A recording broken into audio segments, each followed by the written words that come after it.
Najbolj všeč mi je bil tisti kotiček, ki smo ga imeli za sproščanje. Všeč mi je bilo tudi takrat, ko smo imeli glasbo, ko si imel slušalke in si lahko poslušal različne vrste glasb.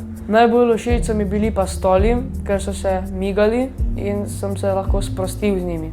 Najbolj se v bistvu to spomnim, ko smo imeli zjutraj blazine, smo sedeli na njih, pa se v bistvu dali pozdrav, dobro jutro. Se spomnim tudi glasbe, ko smo imeli, smo lahko 5 ali 10 minut poslušali po želji. Pa oni stoli so bili ful fajni, en je bil moder, en zelen, ko si tak sedel, pa so se migali.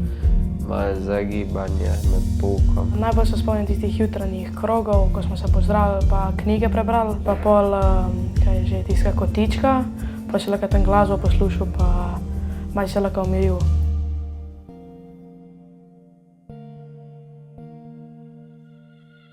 Lahko zelo vpliva glede na velikost in kako so mize razporejene, ker če imaš veliko okoli sebe, se lahko tudi počutiš zelo tesno in tudi težje delaš in bolj si stresen in tako dalje.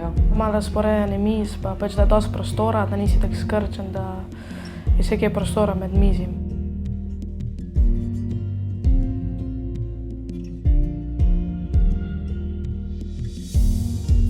Ena taka pridobitev so bile te džabu vreče, v katerih so lahko otroci ležali, sedeli.